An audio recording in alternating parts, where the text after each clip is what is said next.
என் குட்டி பாப்பாக்காக உன்னை பழி வாங்கியே தீர்வேன் அப்படின்னு சொல்லிட்டு ஜோ மேல கொலை வெறியில் இருக்காரு நம்ம ஜங். இதுக்கப்புறம் என்ன ஆச்சு அப்படிங்கறத கண்டினியூவா பார்த்துடலாங்க. அதுக்கு முன்னாடி என்னோட வாய்ஸ் ஓவர் நரேஷன் ஸ்டோரியெல்லாம் பிடிச்சிருந்தா லைக் பண்ணிட்டு பாருங்க. அப்படியே உங்க ஃப்ரெண்ட் அண்ட் ஃபேமிலி கூட ஷேர் பண்ணிக்கோங்க. இது வரைக்கும் யாராவது சப்ஸ்கிரைப் பண்ணா பார்த்துட்டு இருந்தீங்கன்னா மறக்காம சப்ஸ்கிரைப் பண்ணிக்கோங்க. நிறைய பேர் சப்ஸ்கிரைப் பண்ணா பார்த்துட்டு இருக்கீங்க, அது ஏன்னு தெரியல. சப்ஸ்கிரைப் பண்ணாம பாக்குறவங்களுக்கு ஏதாவது காரணம் இருந்தா அதையும் கமெண்ட்ல சொல்லுங்க. இந்த எபிசோட ஸ்டார்டிங் சீன்ல ஜங்குக்கு புரிஞ்சு போச்சு இந்த ஜோ கூடவே இருந்தது அவளை பழி வாங்கணும் அப்படின்னு சொல்லிட்டு. அது மட்டும் இல்லாம இந்த மதர்ஸ் குரூப்புக்குள்ள இருக்கிறதும் முக்கியம்னு சொல்லிட்டு கோக்கும் இவனுக்கும் சில ஹெல்ப் எல்லாம் பண்றாங்க. அந்த குப்பை எல்லாத்தையும் பிரிச்சு பிரிச்சு போடுறதுல அப்படி ஹெல்ப் கேட்கறதன் மூலியமாக ரொம்ப கெஞ்சி குத்தாடி மறுபடியும் என்ன வந்துட்டு அந்த குரூப்புக்குள்ள சேர்த்துக்கோங்களே அப்படின்னு சொல்லிட்டு கேட்கறதுக்கு அந்த கூதான் வந்துட்டு பேசுறாங்க ஜோ கிட்ட. அவ ஃபர்ஸ்ட் ஆஃப் ஆல் ஒத்துக்கிறது கிடையாது. அப்படி எப்படியோ பேசி சமாளிச்சு ஏன் அந்த சாட் ரூம்குள்ள சேர்த்துக்கிறாங்க. இவருக்கு எப்படியெல்லாம் நான் வந்து விசாரணை பண்ணவன், எப்படியெல்லாம் இன்வெஸ்டிகேட் பண்ணவன், என்ன கூட இப்படி பண்ணிட்டீங்களேடா அப்படிங்கிற மாதிரி தான் புலம்பிட்டே வேலை பார்க்குறாரு. அதுக்கப்புறம் யோகா கிளாஸ் எல்லாம் முடிச்சுட்டு அந்த மதர்ஸ் கூட உட்காந்து காஃபி ஷாப்ல பேசிட்டு இருக்கிறப்போ ஜோ ஒரு ஃப்ரீ அட்வைஸ் கொடுக்குறாங்க.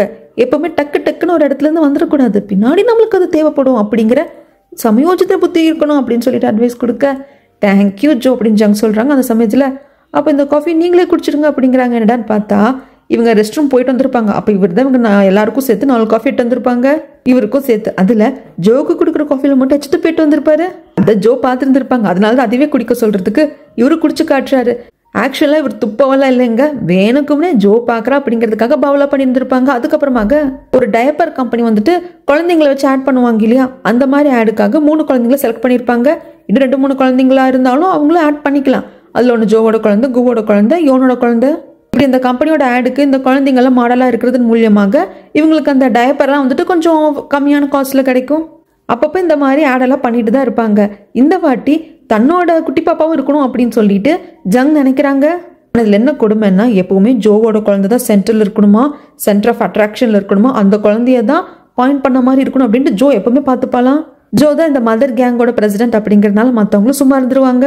ஆனா ஜங் இருந்துட்டு ஏன் பாப்பாவும் வந்துட்டு சென்டர்ல இருக்கணும் அப்படின்னு சொல்ல, இது என்ன மாடலிங்க அப்படின்னு கேட்கறதுக்கு ஏன் இருக்கக்கூடாது, உன் குழந்தை இருக்கிறப்ப ஏன் குழந்தை பண்ணக்கூடாது அப்படின்னு சொல்லிட்டு கேட்குறாங்க.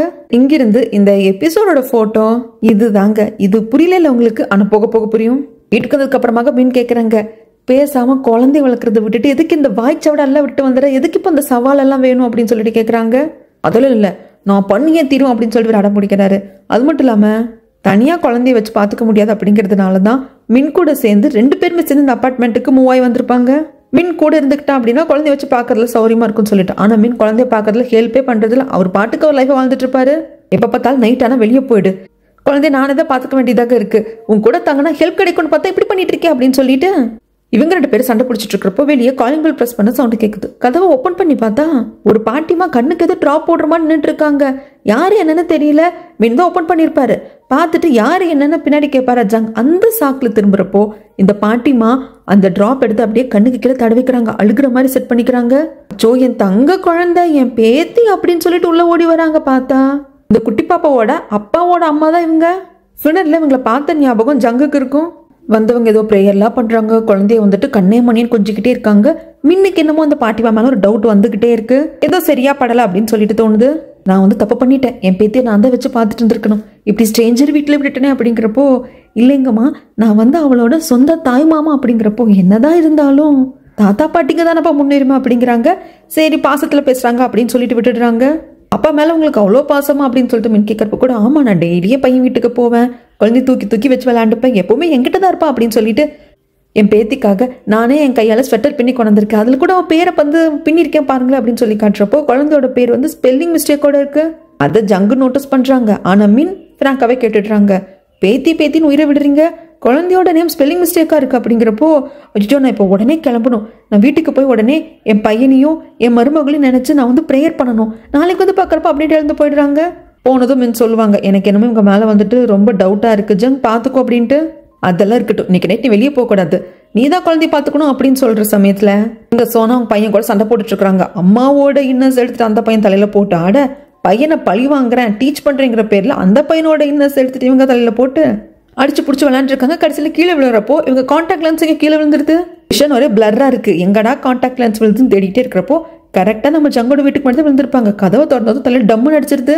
மின்னும் ஜங்கும் என்ன ஏது அப்படின்னு சொல்லிட்டு கேட்டு உள்ள கூப்பிட்டு உட்கார வச்சு அதாவது திறக்கிறப்போ அடி பலமா பட்டிருக்கும், இந்தாங்க ஹாட் பேக் வச்சுக்கோங்கன்னு கொடுக்குறாங்க. அப்பதான் சொல்றாங்க இல்லையா கான்டாக்ட் லென்ஸ் கீழே வந்துடுச்சு அதுதான் அப்படிங்கிறப்ப மின்னு கேட்குறாங்க, எதுக்குங்க குட்டி பையன் சட்டியை நீங்கள் தலையில் போட்டிருந்தீங்க அப்படிங்கிறப்போ அதுவா அப்படின்னு சொல்லி ஆரம்பிக்கிறதுக்குள்ள நம்ம ஜங் சொல்கிறாங்க, அதாவது கண்ணுக்கு கண் நெத்திக்கு நெத்தி அப்படின்னு தான் இவங்க பையனை வளர்ப்பாங்க அப்படின்ட்டு.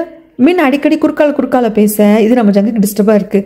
ஆரம்பத்தில் குழந்தைய பார்த்துக்கணும், நம்ம தனியாக இருப்போமே அப்படிங்கிறதுனால மின்ன பிடிச்சி வச்சுட்டு இருந்தாரு. இப்போதான் நம்ம கூட உட்காந்து பேசுறதுக்கு சோனா இருக்காளே, அப்புறத்துக்கு மின் நீ கிளம்பு வெளியே போகணும்னு சொன்னேன் அப்படின்னு சொல்லி துரத்தி விட்டுடுறாங்க. கொடுக்கறதுக்கு ஒன்றுமே இல்லை சோனா, இந்த ஜூஸ் தான் இருக்கு அப்படின்னு சொல்லிட்டு கொடுக்குறப்போ கான்டாக்ட் லென்த் போடல. சரி, அதுக்காக ஜூஸுக்கும் மனுஷனுக்கும் வித்தியாசம் தெரியாது, நெஞ்சையே டச் பண்ணிடுறாங்க. 2 பேருக்கும் பயங்கர ஆக்வர்டாக போயிடுது. கடைசியில் சோனா இருந்துட்டு ஓகே நான் கிளம்புறேன், நெக்ஸ்ட் வீக் ஃப்ரீயாக இருந்தீங்கன்னா நீங்களும் பாப்பா தூக்கிட்டு வாங்க, என் பையனையும் நான் கூப்பிட்டு வரேன், நாம எல்லாம் சேர்ந்து பார்க் போகலாம் அப்படிங்கிறாங்க. பார்க்னா என்னென்ன தெரியல யோசிச்சுட்டு இருக்கிறப்போ பையன் வீட்டில் லேண்ட்லைன் இருந்து கால் பண்ணுறோம், அம்மா நான் ஒரு கண்ணாடி பாட்டில் போட்டு உடச்சிட்டேன் அப்படின்னு சொல்லிட்டு டே அப்படியே அதே இடத்துல நின்று நகராத நான் வந்துடுறேன் அப்படின்னு சொல்லிட்டு வீட்டுக்கு போகிறாங்க. ஜங்குக்கு சோனாவை பிடிச்சிருக்கு, ஆனால் சோனா இப்போ இன்னொருத்தரோட மனைவி, அவர் குழந்தைக்கு அம்மாவும் கூட. ஆனாலும் ஒரு ஃபீலிங்ஸ் இவரால் கண்ட்ரோல் பண்ண முடியல, நாம ஏதோ தப்பான அஃபேருக்குள்ள விழுகிற போகிற மாதிரியே இருக்கு அப்படின்னு மனசுக்குள்ள தோணுது.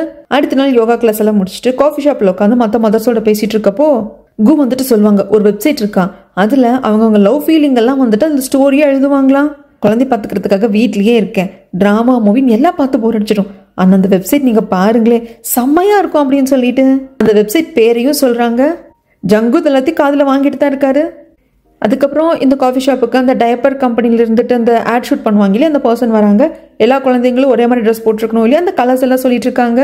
எப்பவுமே சென்டரா இருக்கிற குழந்தை ஜோவோட குழந்தை தான் அந்த ஆட் ஷூட்ல உட்காரும். பட் இந்த வாட்டி சென்டர் ஆஃப் அட்ராக்ஷன் என் குட்டி பாப்பாக்கு தான் கிடைக்கணும் அப்படின்னு சொல்லிட்டு இந்த ஆளை தனியா பார்த்து கிஃப்டா ஏதோ கொடுத்து என்னோட குட்டி பாப்பா தான் சென்டரா உட்கார வைக்கணும் அப்படிங்கிற மாதிரி சொல்லிடுறாங்க.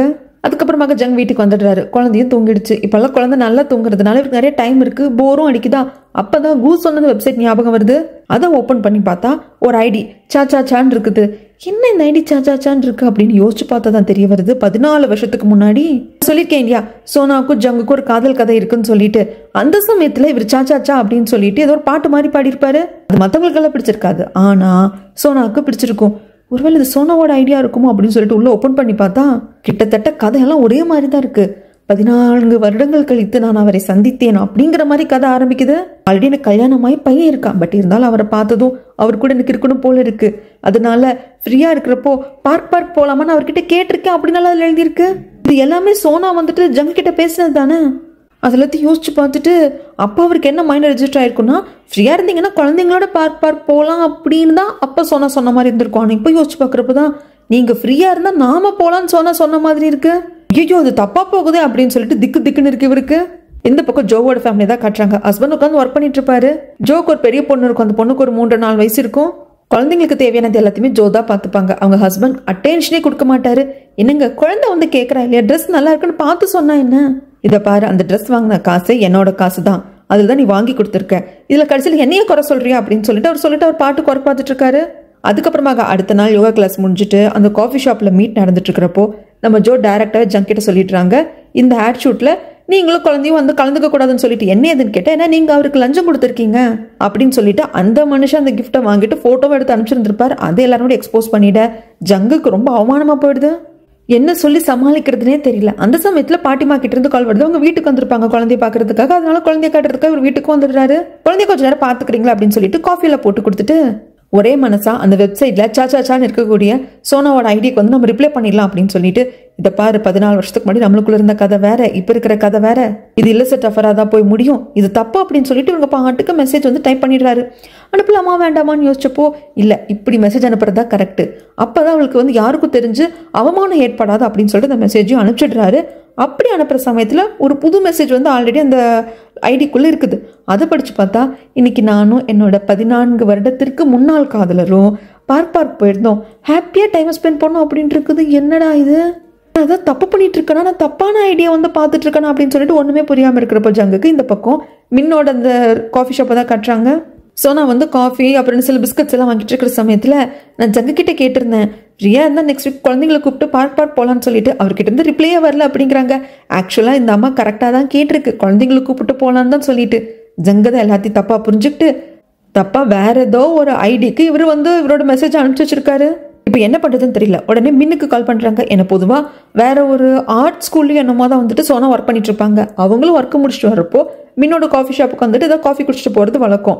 அவள் வந்திருப்பாள் என்னன்னு சொல்லிட்டு மின்னுக்கு கால் பண்ணி கேட்டால் ஆமாம் இங்கே தான் இருக்காங்க, இப்போ தான் காஃபி ஆர்டர் பண்ணிட்டு ஏதோ ஒரு லேப்டாப்பில் செக் பண்ணுறாங்க அப்படிங்கிறப்போ அவளை அப்படியே ஃப்ரீஸ் பண்ணேன். அவளை எங்கேயும் போக விட்டுறாத, நான் வந்துட்டேன்னு சொல்லிட்டு பாட்டிமா கொஞ்ச நேரம் குழந்தை பார்த்துக்கிறீங்களா அப்படின்னு சொல்லிட்டு காஃபி ஷாப்புக்கு ஓடி வராங்க. இப்போ மின்கிட்ட சொல்லுவாங்க இங்கிருந்து எப்படியாவது வந்துட்டு அந்த சோனா போகணும், லேப்டாப்பை விட்டு போகிற மாதிரி பண்ண அப்படிங்கிறப்போ என்ன பண்ணுறதுன்னு தெரியாமல் ஒரு கேட் காணாமல் போன அந்த போஸ்ட் ஒட்டியிருப்பாங்களா, ஒரு காணாமல் போன கேட்டு இங்கே சண்டை பிடிக்குது, பார்க்குறதுக்கு நல்லா இருக்கும், நீங்கள் பார்க்குறீங்களா அப்படிங்கிற சமயத்தில் இந்த சோனா பொண்ணு அப்பாவியா இல்லை யதார்த்தமா என்னன்னே தெரியல, எனக்கு பார்க்க பிடிக்கும் அப்படின்னு சொல்லிட்டு வெளியே வந்துடுறாங்க. அந்த சைக்கிள் கேப்பை பயன்படுத்தி நாம அனுப்பிச்ச அந்த மெசேஜை டெலீட் பண்ணிடலாம்னு நினச்சி வந்துட்டு இருக்காரு. இப்போ வரைக்கும் அந்த மனுஷன் அந்த சாச்சாச்சா அப்படிங்கிற ஐடி சோனாவோடதுன்னு நினச்சிட்டு இருக்காரு. அதனால சோனா அதை பார்க்கறதுக்குள்ள நாம் அனுப்பிச்ச அந்த மெசேஜை வந்து எரேஸ் பண்ணிடலான்னு சொல்லிட்டு தான் வந்திருக்காரு. பண்ணாரா என்னன்னு தெரியல, என்னமோ பண்ணிட்டு ரொம்ப நேரம் யோசிச்சுட்டே இருக்காரு மனுஷன். ஆக்சுவலாக அந்த சாச்சா அப்படிங்கிறது சோனாவோட ஐடியே இல்லை அப்படின்னு தான் நான் நினைக்கிறேன். ஏன்னா எது நம்மளுக்கு இப்போ கிளியராக சொல்லுங்க.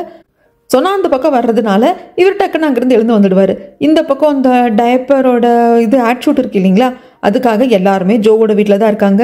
அப்போ யோனோட குழந்தைக்கு யோன் கொஞ்சம் ஹேர் பேண்டெல்லாம் போட்டிருப்பா, கொஞ்சம் ட்ரெஸ் எக்ஸ்ட்ராவாக போட்டு விட்டுருப்பாளா, கொஞ்சம் ஃபேன்சியாக இருக்கட்டும் நல்லா இருக்கட்டும்னு சொல்லிட்டு இதை பாரு எல்லா குழந்தைங்களும் ஒரே மாதிரி தான் ட்ரெஸ் பண்ணிக்கணும்னு சொல்லியிருக்கேன், நீ இப்போ தேவையில்லாததெல்லாம் வந்து போட்டு அட்ராக்ஷனை க்ரியேட் பண்ணக்கூடாது, ஒழுங்கு அது எல்லாத்தையும் ரிமூவ் பண்ணு, அப்படி இல்லைன்னா நீ இந்த ஆட் ஷூட்டில் கலந்துக்காத அப்படின்னு சொல்லிடுறாங்க. யோனுக்கு இதெல்லாம் பிடிக்கவே இல்லை. ஜோ ரொம்ப டாமினேட்டாக இருக்கான்னு தோணுது. வேறு வழி இல்லாமல் குழந்தைக்கு போட்டிருந்த ஹேர் பேண்டெல்லாம் எடுத்து விடுறாங்க. இன்னொரு குழந்தை வர்றதாக இருக்கும். அவங்க அம்மாவுக்கு கால் பண்ணிக்கிட்டே இருந்தா அவங்க எடுக்கிறதே இல்லை. சரி ஏதோ வேலையாக இருப்பாங்க போல இருக்கு அப்படின்னு சொல்லிட்டு இந்த ஃபோட்டோலாம் எடுக்கிறதுக்காக ஆட்களும் வந்துருவாங்களா, இருக்கிற குழந்தைய வச்சு எடுத்துக்கலாம் அப்படிங்கிறப்போ அந்த இடத்துக்கு நம்ம ஜங்கோட என்ட்ரி. பாப்பாவுக்கு எல்லோ கலரில் டக் மாதிரி இருக்கிற ட்ரெஸ்ஸை போட்டு கூப்பிட்டு வந்திருக்காங்க. அதை பார்த்ததும் ஃபோட்டோ ஷூட் பண்ணுறவர் குழந்தைய சென்டரில் உட்கார வைங்கன்னு சொல்லிடுறாங்க. இந்த வாட்டி ஜோவோட குழந்தை சென்டரில் இருக்க போகிறது இல்லை. ஜோவை நக்கலா ஜங் பார்த்ததுக்கு அப்புறமாக வீட்டுக்கு வந்துட்டு பாட்டிமாக்கு தான் தேங்க்ஸ் சொல்கிறாங்க. மின்னுக்கு பாட்டிமா மேலே சந்தேகம் இருந்துகிட்டே இருக்கு.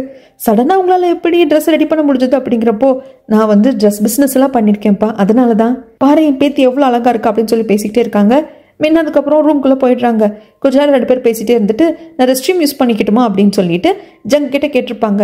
இந்த பாட்டிமா ரெஸ்ட் ரூம் யூஸ் பண்ண போகிறப்போ ரூம்லேருந்து வெளியே வந்தமேன் ஓ பாட்டிமா போயிட்டாங்க போல இருக்கு அப்படின்ட்டு இவர் ரெஸ்ட் ரூம் யூஸ் பண்ணலான்னு ஓப்பன் பண்ணா அதிர்ச்சி அடைஞ்சு வெளியே வந்துடுறாங்க. அந்த பாட்டிமா காலில் போட்டிருக்கிறது ஃபிஷ் நெட்டுன்னு சொல்கிறாங்க. பொண்ணுங்க இந்த மாதிரி இன்னும் போட்டுப்பாங்க போல இருக்கு. ஆனால் இந்த பாட்டிமா போட்டிருக்கிறதா மின்னுக்கு இப்போ உறுத்துது. இதுதாங்க இந்த எபிசோட்ல இந்த போட்டோல இருந்தது இல்லையா, அதுதான் இது. அதுக்கப்புறமாக தான் பாட்டிமாவோட இன்னொரு ரூபத்தை நம்மளுக்கு காட்டுறாங்க. இந்த அம்மா பாசத்துக்கெல்லாம் வரல. இந்த குட்டி பாப்பா பேர்ல ஒரு லேண்ட் இருக்கு. இப்போத்த ரேட்டுக்கு அந்த லேண்ட் 30 மில்லியன் போகுமா. அந்த காசுக்காக தான் வந்திருக்கா. அவசரப்பட்டு இந்த குழந்தையோட கஸ்டடி வேண்டான்னு சொல்லிட்டு நான் திருப்பி கொடுத்துட்டேன். இப்போ அந்த குழந்தையோட அங்கிள் கிட்ட தான் குழந்தை இருக்கா. எப்படியாவது ஏதாவது பண்ணி அதை நான் திருப்பி வாங்கிக்கணும் அப்படிங்கிற முயற்சியில தான் இந்த வீட்டுக்குள்ள வந்திருக்கா. இந்த பக்கம் டிடெக்டிவ் 2 பேர் தான் காட்டுறாங்க. கார்ல உட்காந்துட்டு இருக்கிறப்போ ஒருத்தர் வந்து சொல்றாரு, சீனியர் இருந்தப்போ எப்படி இருந்தது, எனக்கு இப்போ அவர் இல்லாமல் வேலை செய்யறதுக்கே பிடிக்கல அப்படிங்கிறப்போ அங்கே நம்ம ஜங்க பார்த்துட்டு சீனியர்னு ஓடி வராங்க. ஜங்குக்கு ஐயோ இவன் நம்மளை பார்த்துடக்கூடாதுன்னு இருக்கு. அதுக்குள்ள பஸ்ல ஏறி போயிடலாம் தான் பாக்குறாரு. ஆனா அந்த டிடெக்டிவ் வந்து கண்டுபிடிச்சிடுறாங்க. சீனியர் என்ன நீங்க யூஎஸ்ஏல ஏதோ முக்கியமான ட்ரைனிங்காக போயிருக்கீங்க அப்படின்னு சொல்லிட்டு தானே போனீங்க, இங்க என்ன பண்றீங்க குழந்தையோட அப்படின்னு சொல்லிட்டு கேட்குறாங்க. ஸோ நம்ம ஜங் டிபார்ட்மெண்ட்ல இருந்துட்டு இவங்க யார்கிட்டையும் உண்மையை சொல்லாம அமெரிக்காவுக்கு ஏதோ ட்ரைனிங்க்கு போறேன்னு தான் போய் சொல்லியிருக்காங்க நம்மளுக்கு தெரிய வருது. இப்ப கையும் களவுமா மாட்டிக்கிட்டாரு. இந்த இடத்துல இருந்து ஒரு போட்டோ வைக்கிறாங்க. இந்த போட்டோல யாரோ ஒரு லேடியோட கையை யாரோ பிடிச்சிருக்கிற மாதிரி இருக்கு. இதுவும் போக போக புரியும். கையும் களவுமா பிடிப்பட்டதுக்கு அப்புறமாக ஜூனியர் கிட்ட எல்லாத்தையுமே நம்ம ஜங்கு சொல்றாங்க. ஆனா அந்த டிடெக்டிவ் வந்து நிஜமாலுமே பாவங்க, ரொம்ப மரியாதை வச்சிருக்காரு ஜங்கு மேல. வார்த்தைக்கு வார்த்தை சீனியர்னு சொல்லிட்டு உயிரை விடுறாரு பாசத்துக்கு. அப்ப அவர் கேட்கிறாரு, ஏன் சீனியர் நீங்க உண்மையே சொல்லியிருக்கலாம் இல்லையா, உங்க அக்காவும் உங்க மாமாவும் ஆக்சிடென்ட்ல இறந்து போயிட்டாங்க, குழந்தைய நீங்க பாத்துக்க வேண்டி வந்துருச்சுங்கிற உண்மையை சொல்லியிருக்கலாம் இல்லையா அப்படிங்கிறப்போதான் ஃபிளாஷ்பேக்கை சொல்றாங்க. இதே மாதிரி ப்ரொமோஷன் கிடைக்கிறப்போ வேற எங்க டிரான்ஸ்ஃபர் கிடைக்கிறப்போ இவங்களோட கேங்ல இருக்கிறவங்க இல்ல நான் வரல, நான் போய் குழந்தைய பாத்துக்கணும், எனக்கு இந்த டிரான்ஸ்ஃபர் வேண்டாம், இல்லை இவங்கெல்லாம் வந்துட்டு பார்ட்டி பண்ணலான்னு வெளியே போகிறப்போ இல்லை நான் வரல குழந்தைய பார்த்துக்கணும்னு சொல்கிறப்போ அவங்க எல்லாம் பயங்கரமாக பங்கமாக போட்டு இவர் கலாச்சிருப்பாரு ஜங்கு. இப்போ கடைசியில் நானே குழந்தைய பார்த்துக்கிறதுக்காக வேலையை விட வேண்டிய சுச்சுவேஷன் வந்துருச்சு. அதனால தான் என்னோட மானத்தை காப்பாற்றிக்கிறதுக்காக இங்கே வேலையை விட்டுட்டு அமெரிக்காவில் ஸ்பெஷல் ட்ரைனிங் போகிறேன்னு போய் சொல்லிட்டு போயிட்டேன் அப்படிங்கிறாங்க. அதுக்கப்புறமாக மின் வீட்டுக்கு வராரு. இந்த இவரும் வந்துட்டு கொஞ்சம் கோச்சிட்டு போகிற மாதிரி இருக்கு. இதில் யார்கிட்டையும் சொல்லிடாத அது இது அப்படின்னு சொல்லிட்டு பின்னாடி ஜங்கு வர்றதுக்கு அந்த டிடெக்டிவ், உங்களை வந்து நான் சீனியராக நினச்சிருந்தேன், மரியாதையும் அவ்வளோ பெரிய உயரத்தில் வச்சுருந்தேன், நீங்கள் இப்படி போய் சொல்லியிருக்கவே கூடாது, உங்களை மாதிரி சீனியர் வந்து எனக்கு வேண்டவே வேண்டாம் அப்படின்னு சொல்லிட்டு ஒரு மாதிரி கோச்சிட்டு வந்துடுவார். அதுக்கப்புறமாக அடுத்த நாள் யோகா கிளாஸ்க்கு பாட்டிமாவும் கூட வருவாங்க. இதை மற்ற லேடிஸ் எல்லாம் பார்ப்பாங்க. யோகா கிளாஸ் முடிஞ்சதுக்கு அப்புறமாக காஃபி ஷாப்ல உட்காந்து பேசிட்டு இருக்கிறப்போ மற்றவங்களாம் கேட்பாங்க, அப்போ இதுக்கப்புறமாக குட்டி பாப்பாவை பாட்டிமா தான் பார்த்துப்பாங்களா, அப்போ உங்களுக்கு ஃப்ரீ தானா அப்படின்னு சொல்லிட்டு எல்லாம் பேசிட்டு இருப்பாங்க. ஆனா குழந்தையோட கஸ்டடியை விட்டு கொடுக்கறதுல ஜங்குக்கு விருப்பம் இல்லை அப்படிங்கிறது தெரிய வருது. அப்போ கூ இருந்துட்டு கேட்பாங்க, பாட்டிமா நீங்க ரொம்ப யங்கா இருக்கீங்களே, அது எப்படி அப்படின்னு சொல்லி கேட்கறதுக்கு, இல்லை நான் இந்த 20s இருக்கிறப்ப குழந்தைய பெற்றுட்டேன், அதனால எனக்கு எப்பவுமே அந்த யங்னஸ்ங்கிறது என் ஸ்கின்ல என் பாடியில் அப்படியே இருந்துருச்சு அப்படிங்கிற சமயத்துல யோனும் இருந்துட்டு நானும் அப்படிதான் இந்த 20sலயே குழந்தைய பெற்றுட்டேன், என் குழந்தையோட நான் வெளியே போனாதான் இது என் குழந்தை மாதிரியே தெரியும், குழந்தை இல்லாம நான் வெளியே போனேன் அப்படின்னா காலேஜ் படிக்கிற பசங்க கூட என்கிட்ட நம்பர் கேட்பாங்க தெரியுமான்னு. அந்த அம்மா பாட்டுக்கு அந்த அம்மாவோட பெருமையை பேசிட்டு இருக்கு. அந்த சமயத்துல ஜோக்கு அந்த கிண்டர் கார்டன்ல இருந்து கால் வருது, இந்த மாதிரி உங்க பொண்ணோட முகத்துல அந்த பையன் கீறிட்டான்னு சொல்லிட்டு. அங்க பஞ்சாயத்து வச்சிருந்தா இப்போ அந்த இடத்துக்கு சோனா வந்திருக்காங்க. அவன் பையன் சார்பா மன்னிப்பு கேட்கறாங்க. இது ஃபர்ஸ்ட் வாட்டி கிடையாது, நிறைய வாட்டி நடந்துருச்சு டீச்சர், நான் தான் பல வாட்டி சொல்லியிருக்கேன் இல்லையா, இவன் கூட உட்கார விடாதீங்க, இவன் கூட விளையாட விடாதீங்க அப்படின்ட்டு பயங்கரமா திட்டுறாங்க ஜோ. அதுவும் கடைசியில அந்த பையனை ஒரு பூப் அப்படிங்கிற மாதிரி திட்டிடுவாங்க. அந்த பையன் சொல்லுவான், அம்மா இவங்க என்ன பூப்புன்னு சொல்றாங்கம்மான்னு சொல்லிட்டு. ஆனா என்ன பண்றதுன்னு தெரியாம தான் இருக்கும் சோனாக்கு. அதுக்கப்புறம் எங்க வீட்டை தான் காட்டுறாங்க. இந்த பாட்டிமா வரப்போக இருக்கிறது, குழந்தைய பாத்துக்கிறது. பாட்டிமா குழந்தைய பாத்துக்க ஆரம்பிச்சாங்க அப்படின்னா நாம எகெயின் டிபார்ட்மெண்ட்ல போய் ஜாயின் பண்ணலாம் அப்படிங்கிற அளவுக்கு ஜங் யோசிச்சுட்டு இருப்பாரா. மின் இருந்துட்டு, இதை பாரு ஜங், பொண்ணுங்க விஷயத்துல எனக்கு ஒரு கரெக்டான ஜட்ஜ்மெண்ட் இருக்கு அப்படிங்கிறது உனக்கே தெரியும். எனக்கு இந்த பாட்டிமா மேல டவுட் இருக்கு. பாட்டிமா அவங்க ஏஜுக்கு தகுந்த மாதிரியே இல்லை. அந்த பெல்ட் மாதிரியெல்லாம் அவங்க இன்னஸ் போட்டிருந்தாங்க இல்லையா, தெரியாதனமா அந்த ரெஸ்ட் ரூம் ஓப்பன் பண்ணப்ப பார்த்தது அதெல்லாத்தையும் சொல்றாங்க. ஆனா இது எதையுமே ஜங் ஏத்துக்கிற மாதிரி கிடையாது. என்ன மீன் பேசிட்டு இருக்க, அவங்க பாட்டிமா, அவங்க ஏஜ் ஆக ஆக தன்னை எங்கா காட்டிக்கிறதுக்காக சில விஷயங்கள் பண்ணுவாங்க, இதுல என்ன இருக்கு அப்படின்னு சொல்லிட்டு அப்படிதான் ஜங் யோசிக்கிறாரே தவிர்த்து தப்பா அவருக்கு எதுவுமே தெரியறது இல்ல. இந்த பக்கம் லிப்ட காட்டுறாங்க. 2 பேர் வந்துட்டு இருப்பாங்க. ஒன்னு சோனா, நான் ஜோ. அந்த சமயத்துல வாய் வச்சுட்டு இல்லாம, ஜோ உங்க பையன் ரொம்ப அக்ரெசிவா இருக்கான். ஆக்சுவலா இந்த மாதிரி இருக்கிற குழந்தைங்களுக்கு மென்டல் இல்னஸ் இருக்கும். நான் போலீஸ் டிபார்ட்மெண்ட்ல ஒர்க் பண்ணியிருக்கேன், நிறைய கிரிமினல்களை ஹேண்டில் பண்ணியிருக்கேன். அவங்கள சின்ன வயசுல இந்த மாதிரி தான் ரொம்ப ADHDயால பாதிக்கப்பட்டிருப்பாங்க அப்படின்னதும் வருதே கோவம் ஜோக்கு. முடிய பிடிச்ச ஆயா 2 பேர் சண்டை போட்டுக்கிட்டே ஜோவோட ஃப்ளோருக்கு தான் வந்திருப்பாங்க. என்னடா சத்தம்னு வெளியே கேட்டுட்டு ஜங்கும் மின்னு பிரிச்சு விட பார்ப்பாங்க. ஜங்குக்கெல்லாம் டே பெரிய பெரிய ரவுடிங்கெல்லாம் சண்டை போட்டப்போ அதை விலக்கி விட போனவன்டா, கடைசியில பொம்பளைங்க சண்டையை விலக்கி விட வச்சிட்டீங்களாடா அப்படின்னு. அப்ப கூட மனுஷனுக்கு பிளாஷ்பேக் விடுறது இல்ல, விலக்கி விட. அப்ப எல்லாருமே கீழே விழுந்துடுவாங்க. இவங்க ஃபர்ஸ்ட் பேம்பர் பண்ணுவார்ல சொன்னாவ, சொன்னா நீ ஓகேவா இருக்கியா, ஒன்னும் பிரச்சனை இல்ல, லென்ஸ் எல்லாம் கீழே விழல அப்படிங்கிறப்போ சொன்னாக்கு ரொம்ப ஒரு மாதிரி அவமானமா போயிடுதா, பாட்டுக்கு மேல போயிடுவா. தோ மேல பயங்கரமா கத்தி விட்டுடுறாரு. அறிவு இருக்கா, பொம்பளை மாதிரி நடந்துக்கிறா அப்படின்னு சொல்லிட்டு ஜங்கு கத்த, இதை பாரு, இதுக்கப்புறம் என் விஷயத்துல தலையிட்டேன்னு வச்சுக்கோ, இந்த இடத்துல உன் காலையே வைக்க விடாத மாதிரி பண்ணிடுவேன்ட்டு மிரட்டி விட்டு ஜோ போயிடுவாங்க. இவருக்கு என்ன தைரியம் இவ என்ன கத்திட்டு போவா அப்படின்ட்டு இவர் பாட்டுக்குள்ள போயிடுவாரு. அடுத்த சீன் என்ன, கொரியன் டிராமால ஹீரோயினுக்கு ஏதாவது அடிபட்டுடுச்சுன்னா ஒரு மருந்து கவரோட ஹீரோ போய் பார்ப்பாரு. அதே சீன் தான்.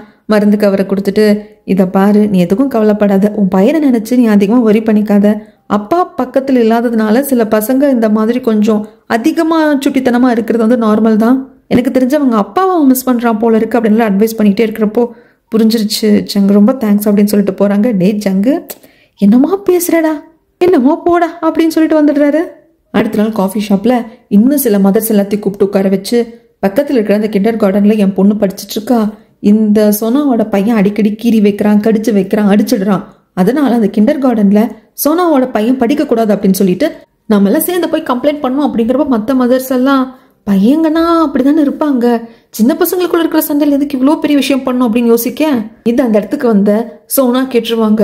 சோனாக்கு ஒரு மாதிரி ஆயிடும். அங்கிருந்து சோனா போறப்போ இங்க நடக்கிற எல்லாத்தையும் பார்த்துட்டு இருந்த மின்னுக்கு சோனா மன கஷ்டத்தோட போறாங்க அப்படின்னு தெரிஞ்சுக்கிட்டு காஃபி பேக் பண்ணி கொண்டு கொடுப்பாரு. ஆர்டரே பண்ணலையே அப்படிங்கிறதுக்கு பரவாயில்ல, அவங்க பேசுறதெல்லாம் கேட்டுட்டு தான் இருந்தேன், நீங்களும் கேட்டிருந்திருப்பீங்க, காஃபி சாப்பிட்டு மனசை தேதிக்கோங்க, அப்புறம் ஆர்ட் கிளாஸ்ல இருந்து அப்படி வர்றீங்க போல இருக்கு. ஆமா, எப்படி கேக்குறீங்க, எப்படி கரெக்டா சொல்றீங்க, என்ன கிரையான்ஸ் எல்லாம் நெத்தில ஆயிருக்குல்ல அப்படிங்கிறப்போ அப்படியான்னு சொல்லிட்டு முகமெல்லாம் தொடச்சுக்க, கொஞ்சம் இடத்துல இருந்தது முகம் ஃபுல்லா ஆயிடுது, இப்போ ஓகேவா இருக்கா அப்படிங்கிறப்ப ஒரு ஓகேவா இருக்குன்னு சொல்ல அதையும் நம்பிட்டு போறாங்க. கண்ணாடி எடுத்து செக் பண்றது இல்ல, மின்னெல்லாம் பார்த்துட்டு சிரிக்கிறாரு. ரோட்ல போறவங்களாம் சிரிச்சுட்டே போறாங்க, அதையும் கண்டுக்காம போறாங்க. அதுக்கப்புறம் காஃபி ஷாப்குள்ள 2 மதர்ஸ் மட்டும் உஷாராயிட்டாங்க. இல்ல நாங்க அப்படிலாம் கம்ப்ளைண்ட் பண்ண மாட்டோம் அப்படின்னு சொல்லிட்டு அங்கிருந்து எழுந்து போயிடுறாங்க. ஆனா கோகு இவனுக்கு வேற வழி இல்ல, ஜோ என்ன சொன்னாலும் கேட்டுதானே தீரணும் அப்படின்னு உட்காந்துக்கிட்டே இருக்கிறப்போ குழந்தை எடுத்துக்கிட்டு அந்த இடத்துல பாட்டிமா வராங்களா, பாட்டிமா உட்காந்து பேச ஆரம்பிக்கிறாங்க. இப்ப நடக்கிற எல்லா விஷயத்தையும் பேசிட்டு இருக்காங்க. அதுக்கப்புறமாக வீட்டுக்கு குழந்தை எடுத்துட்டு வர்றப்போ இந்த பாட்டிமா நல்லா நகலா பெருசா வளர்த்திருப்பாங்க. நெயில் ஆர்ட்டெல்லாம் பண்ணியிருப்பாங்க. குழந்தையோட கணத்தை கீறி விட்டுறது. ஐயோ கீறிடுச்சா, சே நான் ஏன் இப்படி கொஞ்சம் கூட பொறுப்பே இல்லாமல் இருக்கேன். அழாதப்பா அப்படிங்கிறப்போ கரெக்டாக அப்போ தான் ஜங் வெளியே போயிட்டு உள்ளே வருவார். என்னத்தங்க ஆச்சு, மாமா ரொம்ப நேரம் பார்க்கலன்னு அழுகிறியான்னு பார்த்தா குழந்தை கணத்தில் கீறி இருக்கு, என்ன ஏது அப்படின்னு சொல்லி பாட்டிமா கிட்ட கேட்க, அதுவா அப்போதான் உங்களுக்கு யோசனையாக வருது அந்த காஃபி ஷாப்பில் பேசிக்கிட்டது. அந்த சோனாவோட பையன் தான் விளையாட்டுட்டு இருக்கிறப்போ கீறிட்டான் அப்படிங்கிறாங்க. அந்த பையன் அப்படிதான், நீங்கள் தான் கொஞ்சம் ஜாக்கிரதையாக இருந்திருக்கணும் அப்படின்னு சொல்லிட்டு இவர் அதை லேசாக விட்டுடுறாரு. அதுக்கப்புறம் ஜங் சொல்கிறாங்க, ஏன்னா பகல் இவருக்கு வெளி வேலைகள் இருக்கலாம், இப்போ டிபார்ட்மெண்ட்லேயும் இப்போ ஜாயின் பண்ணணும்னு நினைக்கிறாரு. அதனால பாட்டிமானால பகலும் ராத்திரியும் குழந்தைய பார்த்துக்க முடியாது. அதனால பாட்டிமா வந்து ஒரு ஐடியா கொடுக்குறாங்க. பகலில் டே கேரில் விட்டுட்டீங்க அப்படின்னா நைட் வந்து நான் குழந்தைய பார்த்துக்கிறேன், நீங்கள் வந்து உங்கள் டியூட்டியை பாருங்கள். ஏன்னா போலீஸ் டியூட்டி அப்படின்னா காலையில் 6 மணிலேருந்து சாயங்காலம் 6 மணி தான் அப்படிங்கிற மாதிரி வேலை சொல்ல முடியாது இல்லையா, எப்போ வேணால் ஒர்க் இருக்கும். அதனால பாட்டிமா இப்படி சொல்ல அதையும் நம்ம ஜங் யோசிக்கிறாரு. அதனால அடுத்த நாளே டே கேர்ல விடுறதை பற்றி பேசுறதுக்காக வராங்க. இந்த அப்பார்ட்மெண்ட்டுக்கு பக்கத்தில் இருக்கிற கிண்டர் கார்டனில் டே கேரும் இருக்கும். அங்கே பேசிக்கிட்டே இருக்கிறப்போ அவங்க ஓகேங்க குழந்தைய பார்த்துப்போம் என்ன எதுன்னு பேசிட்டு இருக்கிற சமயத்தில் ஃபோன் கால்ஸ் வந்துக்கிட்டே இருக்கு. சோனாவோட பையன் மேலே கம்ப்ளைண்ட்ஸாக வந்துக்கிட்டே இருக்கு. அந்த பையனை வந்துட்டு இந்த கிண்டர் கார்டனில் இருந்துட்டு அந்த பையனை வந்து நீங்கள் டிஸ்மிஸ் பண்ணும் அப்படின்னு சொல்லிட்டு கம்ப்ளைண்ட்ஸ் வந்துக்கிட்டே இருக்கு. இவங்க பேசுறத வச்சு அதை ஜங்கால புரிஞ்சுக்க முடியுது. அதுக்கப்புறம் இதை பற்றி யோசிச்சுக்கிட்டே வீட்டுக்கு வந்துட்டு இருக்கிறப்போ எதுக்கால சோனாவும் பையனும் வருவாங்க. சோனாவோட இன்னஸை போட்டு அந்த பையன் இப்பவும் ரகலை பண்ணிட்டு இருப்பான். இப்படி அம்மாவோட இன்னஸ் எல்லாம் தலையில போட்டுக்க கூடாது, போட்டுக்கிட்டா நான் அவனை ஷூட் பண்ணிடுவேன் அப்படின்னு ஜங்கி ஏதோ குழந்தைக்கு புரிய வைக்க ட்ரை பண்ண அந்த பையன் அந்த இன்னஸ் எடுத்து ஜங்கோட கையில போட்டு விட்டு போயிடுவான். அப்பதான் ஜங் சொல்லுவாங்க, இந்த மாதிரி குட்டி பாப்பாவை டே கேர்ல போடலாம் அப்படின்னு சொல்லிட்டு பக்கத்துல இருக்கிற கிண்டர் கார்டனுக்கு போனேன். அந்த சமயத்துல உன் பையனை பத்தி நிறைய கம்ப்ளைண்ட்ஸா உங்களுக்கு கால் வந்துகிட்டே இருந்தது. கிண்டர் கார்டன்ல இருந்து அவனை டிஸ்மிஸ் பண்ணும் அப்படி இப்படின்னு சொல்லிட்டுங்கிறப்போ அது கண்டிப்பா இங்க இருக்கிற மதர்ஸ் தான் பண்ணியிருப்பாங்க, நான் பாத்துக்கிறேன் ஜங் தேங்க்ஸ் அப்படின்னு சொல்லிடுறாங்க. ஆனா ஜங்குக்கு மனசு கேட்கறது இல்லை. சோனாக்கு ஹெல்ப் பண்ணணும்னு நினைக்கிறாங்க. யார்கிட்ட பேசினா கரெக்டா இருக்கும், யோன் கண்டிப்பா நல்ல பொண்ணு, நான் பேசுறதை கேட்பான்னு சொல்லிட்டு யோன் கிட்ட வந்து இதை பத்தி பேச எனக்கு அதில் இஷ்டமே இல்லைங்க. ஆனா இந்த ஜோ பேச்சை கேட்டுதான் நாங்க ஆடி ஆகணும், அவ தான் பிரசிடென்ட், அதனால எங்களுக்கு வேற வழி இல்லைங்க அப்படின்னு சொல்லிடுறாங்க. இந்த பக்கம் சோனா என்னன்னாலும் பரவாயில்ல, என் பையனுக்காக யார் காலில் வேணும் விழ ரெடி அப்படின்னு சொல்லிட்டு அந்த கிண்டர் கார்டன் வச்சிருக்கிறாங்க இல்லையா அந்த பிரின்சிபலோட காலையே போய் விழுந்துடுறாங்க. கடைசியில அம்மா எழுந்துறீங்க, கம்ப்ளைண்ட் வந்தது உண்மைதான், அதுக்காகலாம் உங்க பையனை நான் எங்கேருந்து டிஸ்மிஸ் பண்ண மாட்டேன், குழந்தைங்கன்னா அப்படிதான் இருப்பாங்க, போக போக சரியாயிடும் அப்படிங்கிறாங்க. அது மட்டும் இல்லாமல் எங்களுக்கு வந்து கம்ப்ளைண்ட் கால் அப்படிங்கிறது ஒரே நம்பர்லேருந்து தான் வந்தது, அதுவும் உங்கள் அப்பார்ட்மெண்ட்டுக்கு பக்கத்தில் இருக்க டெலிஃபோன் பூத் தான். கண்டிப்பாக யாரோ ஒருத்தங்களே தான் மாறி மாறி கால் பண்ணியிருக்கணும், அது எனக்கு புரிஞ்சுது. அதனால அந்த ஃபோன் கால் நாங்கள் பெருசாக எடுத்துக்கலாம் அப்படின்னதும் இந்த விஷயம் நம்ம ஜங்குக்கு தெரிய வந்ததும் அவருக்கு தான் அந்த டிடெக்டிவ் ஃப்ரெண்ட் இருக்காரு இல்லையா ஜூனியர், அவர் வச்சு நான் ஒரு டிடெக்டிவ், நான் அதை பற்றி விசாரிச்சிருக்கேன், இந்த மாதிரி இங்கேருந்து இந்த அப்பார்ட்மெண்ட்டுக்கு பக்கத்தில் இருக்க டெலிஃபோன் பூத்தில் இருந்து யாரோ ஒருத்தங்க வேணும் சோனாவோட பையனை பற்றி கிண்டர் கார்டனில் கம்ப்ளைண்ட் பண்ணியிருக்காங்க அப்படின்னு சொல்கிறாங்க. ஜோ அப்படி திருன்னு முழிக்கிறா, இதெல்லாம் ஒரு விஷயமா, இதெல்லாமா போலீஸ் டிபார்ட்மெண்ட் விசாரிக்குது அப்படிங்கிறப்போ கண்டிப்பாக ஒருத்தங்க பேரை மிஸ்யூஸ் பண்ணுறது, அடுத்தவங்களை சீட் பண்ணுறது, அடுத்தவங்களை வந்து கீழே இறக்கணும் அப்படிங்கிறதுக்காக பிளாங்க் கால்ஸ் பண்ணுறது அப்படிங்கிறது தப்பு தான், ஜெயிலில் கூட நாங்கள் போடுறதுக்கு எங்களுக்கு ரைட்ஸ் இருக்கு அப்படின்னு சொல்லிட்டு ஃபர்ஸ்ட் சிசிடிவி ஃபுட்டேஜ் செக் பண்ணா நம்ம ஜோவோட நல்ல நேரமோ என்னமோ தெரியல, அவங்க வந்துட்டு பேசிட்டு போகார அந்த டைம்ல மட்டும் கேமரா கிளிச் ஆகிட்டே இருக்கு. அங்கே இருக்கிறவங்க கிட்ட என்ன ஏதுன்னு கேட்க அடிக்கடி இப்படி தாங்க ஆகும், பழைய கேமரா சர்வீஸ் பண்ணலாம் அப்படின்னு சொல்லிடுறாங்க. அதுக்கப்புறம் இந்த டெலிஃபோன் பூத்தில் அந்த கைரேகை எடுக்கலாம் அப்படின்னு சொல்லிட்டு அதுக்கான விஷயமெல்லாம் பண்ணிட்டு இருக்கிறப்போ ஜோ ரொம்ப ஸ்ட்ராங்காக இருக்கா. ஏன்னா அவங்க ஃபோன் பேசினப்போ கைக்கு கிளவுஸ் போட்டுருந்துருப்பா. இங்கே காஃபி ஷாப்பில் தான் வெயிட் பண்ணிட்டு இருக்காங்க. சரி ஃபிங்கர் பிரிண்ட் எடுத்துகிட்டு போனீங்க இல்லையா, யாரோட ஃபிங்கர் பிரிண்ட் தெரிஞ்சுதா அப்படிங்கிறப்போ ஆமாம் உன்னோடதான் அப்படிங்கிறாங்க. என்னது என்னோடதான் அப்படின்னு சொல்லிட்டு ஒரு ஷாக்காக ஜோ இருந்துட்டு இப்போ எதுக்கு தேவையில்லாமல் என்ன பிளேம் பண்ணிட்டு இருக்கீங்க, எதுக்கு இந்த நாடகம் ஆடுறீங்க அப்படிங்கிற சமயத்தில் தான் அவருக்கு ஞாபகம் வருது, நேற்று நைட்டு மின் குழந்தையோட வந்துட்டு அவர் அப்படியே வாக்கிங் வந்துட்டு இருந்திருப்பாரு. அப்போ டெலிஃபோன் பூத்துல இருந்து இந்த ரிசீவர் மட்டும் கீழே விழுந்திருக்கும், அதை ஜங்கு தான் எடுத்து வச்சிருந்திருப்பார், அவர் கைரேகையும் இருந்திருக்கு. இதுக்கப்புறம் என்ன பண்றதுன்னு தெரியல. அங்க மின்னும் வந்துட்டு எதுக்கு ஜங்க இப்படி தேவையெல்லாம் பண்ணிட்டு இருக்க, எதுக்கு இப்படி சீன் கிரியேட் பண்ணிட்டு இருக்க அப்படிங்கிறப்போ எல்லா லேடிஸும் ஒரு மாதிரி குசு குசுன்னு பேசிட்டே இருப்பாங்க. ஜோவும் பார்த்துட்டு இருப்பாங்களா, எப்படி தப்பிக்கிறதுன்னு தெரியல நம்ம ஜங்குக்கு. அச்சோ குழந்தைக்கு பால் கொடுக்குற டைம் ஆயிடுச்சு அப்படின்னு சொல்லிட்டு இங்கிருந்து ஓடிடுவாரு. அதுக்கப்புறம் ஜோ வீட்டுக்கு வருவாள். அவளுக்கு வீட்டுக்கு வந்ததுக்கப்புறம் தான் பெருமூச்சே வரும். ஐயோ கடைசி நிமிஷத்துல தப்பிச்சோம், கொஞ்சம் மட்டும் மாட்டிருந்தோம் அவ்வளோதான் சிக்கியிருப்போம். ஆனா ஜங் நீ இவ்வளோ தூரம் இறங்கியிருக்கேன்னு நான் விட மாட்டேன்டா அப்படின்னு சொல்லிட்டு அடுத்த திட்டத்தை தீட்டுறதுக்கு ரெடி ஆயிட்டாங்க. அதுக்கப்புறமாக குழந்தைக்கு பால் கொடுக்கறதுக்காக இவர் ரெடி ஆயிட்டு இருக்காரு. எப்படி பால் கொடுப்பாருன்னு தான் நம்மளுக்கு தெரியுமே. அந்த சமயத்தில் யாரோ கால் பில் ப்ரெஸ் பண்ணிக்கிட்டே இருக்காங்க. மின்னாதான் இருக்கும்னு சொல்லிட்டு ஒரு எதிர்ச்சியா வந்து பார்த்தா அங்க நிக்கிறது சோனா. கையில 2 பீர் டீன் வச்சிருந்திருப்பா. இதை பார்த்ததும் ஒரு மாதிரி ஜங்குக்கு கஷ்டமா போயிடும். சோனா தப்ப எடுத்துக்காத, டைரக்டா ஃபீடிங் பாட்டில் கொடுத்தா பாப்பா குடிக்க மாட்டேன்றா, இப்படி கொடுத்தாதான் குடிக்கிறா அப்படின்னதும் இல்லை நான் தப்ப எடுத்துக்கிறதுக்கு என்ன இருக்கு, என்னால புரிஞ்சுக்க முடியுது அப்படின்னு சொல்றாங்க. அது மட்டும் இல்லாம என் பையனுக்காக நீங்க ரொம்ப மெனக்கேட்டு இருக்கீங்க, அதுக்கு ரொம்ப நன்றி அப்படின்னு சொல்லிட்டு பேசிட்டு இருக்கேன். அடுத்த நாள் எல்லாத்தையும் பக்காவா செட் பண்ணிட்டாரு. டே கேர்ல சேர்க்கறதுக்கு முன்னாடி ஒரு நாள் மட்டும் பாட்டிமா நீங்க வந்து பாத்துக்கோங்க, நான் போயிட்டு டிபார்ட்மெண்ட்ல ஜாயின் பண்ணிடுறேன், அதுக்கப்புறம் டே கேருக்கு போட்டுடலாம், நீங்க நைட் வந்து பாத்துக்கோங்க அப்படிங்கிற மாதிரி சொல்லிட்டு டிபார்ட்மெண்ட் முன்னாடி நின்று நான் மறுபடியும் இடத்துக்கு வந்துட்டேன் அப்படின்னு ரொம்ப சந்தோஷமா இருக்காரு. ஜூனியருக்கு கால் பண்ணி இதை பாரு, வேற எந்த விஷயமும் தெரியக்கூடாது, குழந்தைக்காக தான் நான் வேலையை விட்டு போனேன் அப்படின்லாம் தெரியக்கூடாது, யூஎஸ்சியிலேருந்து நான் ரிட்டர்ன் ஆயிட்டேன், அவ்வளோதான் என்ன ஓகே அப்படின்னு சொல்லிட்டு வலது காலை எடுத்து டிபார்ட்மெண்ட்குள்ள வைக்கலான்னு பார்த்தா மறுபடியும் கால் வருது பாட்டிமா கிட்ட இருந்து. குழந்தைக்கு உடம்பு சரியில்லை, ஹாஸ்பிட்டல் இருக்குன்னு சொல்லிட்டு கூப்பிடுறாங்க. அங்க வந்து பார்த்தா டாக்டர் சொல்றாங்க குழந்தைக்கு வந்து ஏதோ அலர்ஜி ஆயிருக்கு, ஃபுட் அலர்ஜி ஆயிருக்கிறதுக்கு தான் வாய்ப்பு இருக்கு, கொஞ்சம் கவனமா பாத்துக்கோங்கன்னு சொல்லிட்டு போறப்ப பாட்டிமா சொல்றாங்க நீங்க குழந்தை என்கிட்ட கொடுத்துட்டு போனதுக்கு அப்புறம் நான் எதுவுமே ஃபீட் பண்ணல, அப்புறம் எப்படி ஆச்சுன்னு தெரியல. அப்படிங்கிற சமயத்துல நான் குழந்தையோட பாட்டில வந்து நான் நல்லா கழுவிருக்கணும், இன்னும் கொஞ்சம் ப்ராப்பரா பாத்துருக்கணுமோ என்னமோ அப்படின்னு சொல்லிட்டு சரி நீங்க போங்க நான் பாத்துக்கிறேன் அப்படின்னு சொல்லிட்டு பாப்பாவை பாத்துக்கிறாரு.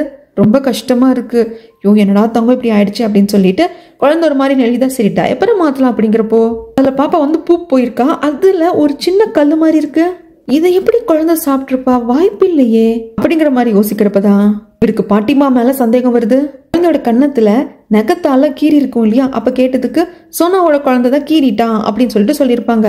ஆனா அன்னைக்கு சோனா வீட்டுக்கு வந்தப்போ இதை பத்தி கூட ஜங் சொல்லியிருப்பாங்க, பையன் ஏதோ குழந்தையோட கன்னத்தை கீறிட்டானா, பரவாயில்ல அதுக்காக நீ எதுவும் அடிச்சிடாத, போக போக சரியாயிடுவான் அப்படிங்கிறப்போ இல்ல ஜங் என் பையன் வந்துட்டு விளையாடுவான், அடிச்சு வைப்பான், கடிச்சு வைப்பான், ஆனா புரண்ட வரல மாட்டான், அப்படியே புரண்டுனாலும் காயம் ஆகாத மாதிரி பார்த்துப்பேன், டெய்லி அவன் நகத்தை வெட்டி விட்டுருவேன், அவன் எவ்வளவு குறும்புக்கார பையன் எனக்கு தெரியும், ஜோவோட குழந்தை கூட ஒவ்வொரு டைம் கீறி புரண்டையெல்லாம் விடுவான், ஆனா அவன் நகைப்பட்டு இதாகாத, நகைப்பட்டா எவ்வளவு பாய்சன் அப்படிங்கிறது எனக்கு தெரியும், அதனால இவனோட குறும்புத்தனத்துல யாரும் அஃபெக்ட் ஆயிடக்கூடாது அப்படிங்கிறதுக்காக அவன் நகத்தை நான் டெய்லியுமே வெட்டி விட்டுருவேன், நெக்கமே வளராத மாதிரி பார்த்துப்பேன் அப்படின்னு சொல்ல இப்ப அதெல்லாம் ஞாபகத்துக்கு வர இவர் வீட்டுக்கு வராங்க. பாட்டிமா நைட் நான் வீட்லயே தங்கியிருக்கேன் அப்படின்னு சொல்லியிருந்திருப்பாங்களா, சோஃபால படுத்து தொங்கிட்டு இருக்கிறப்போ வந்தவர் பாட்டிமாவோட கையை டக்குன்னு பிடிக்கிறாங்க.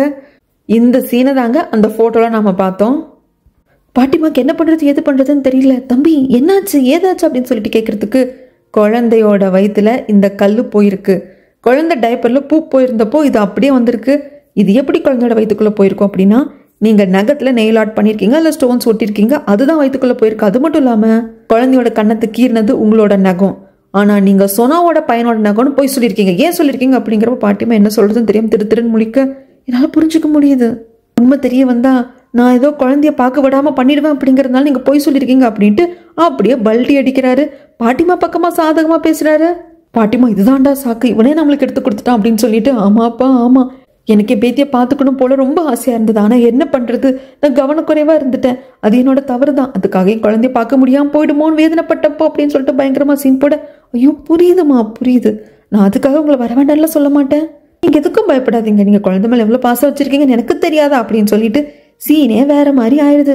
அதுக்கப்புறமாக எகெயின் ஒரு போட்டோவை காட்டுறாங்க, லவ் அண்ட் கிஸ், இதுவும் போக போக புரியும். இப்படி பாட்டிமாவோட விஷயம் எல்லாத்தையும் மின்கிட்ட சொல்றப்போ என்னடா அசால்ட்டா விட்டுட்ட, அவங்க இப்படி அஜாக்கிரதையா இருக்கலாம், குழந்தைக்கு ஏதாவது ஆயிருந்ததுன்னா வயசானவங்கடா விடு, ஏதோ இந்த மறதியில பண்ணியிருப்பாங்க தெரியாம பண்ணியிருப்பாங்க அப்படிங்கிறப்போ எப்படி இதை நீ ஈஸியா எடுத்துக்கிற, நீ ஒரு டிடெக்டிவ் எப்படி ஈஸியா எடுத்துக்கிற அப்படின்னு சொல்லிட்டு மின்னுக்கு தான் கடந்து அடிச்சுக்குது. கடைசியில சரி சரி நீ போறப்போ இந்த குப்பையும் வீசிட்டு போயிடு அப்படின்னு சொல்லிட்டு வெளியே வந்து குப்பையை கொடுக்குறப்போ ஆப்போசிட் ஜோவோட வீடு தானே, அங்க நிறைய மதர்ஸ் வெளியே வருவாங்க, கையில எல்லாம் காடா இருக்கும், என்ன ஏதுன்னு கேட்கறதுக்கு அவங்க எல்லாம் சொல்லாம போயிடுவாங்க. அதுக்கப்புறமாக ஜங்கே சொல்லுவார், என்ன நாளை கழிச்சு உன்னோட பெரிய பொண்ணோட பர்த்டே தானே அப்படிங்கிறப்போ அது எப்படி உனக்கு தெரியுங்கிற மாதிரி மீன் கேட்பாங்க, எனக்கு எப்படி அந்த குழந்தையோட பர்த்டே தெரியாம இருக்கும், எனக்கு நல்லா தெரியும் அப்படிங்கிற சமயத்துல ஜோ இருந்துட்டு உன்னை நான் இன்வைட் பண்ணல, தெரிஞ்சாலும் நீ வர வேண்டிய அவசியம் இல்லைன்னு சொல்லிட்டு மூஞ்சி மாதிரி சொல்லிட்டு போயிடுவாங்க. அதுக்கப்புறமாக இன்விடேஷன் எல்லாத்தையும் எடுத்துட்டு ஜோவை தவிர்த்து மற்ற மதரெல்லாம் வந்து உட்காந்துட்டு காஃபி ஷாப்ல பேசிட்டு இருப்பாங்க. எல்லாரும் போனதுக்கு அப்புறமாக கூவும் யோனும் தான் பேசிட்டு இருப்பாங்க.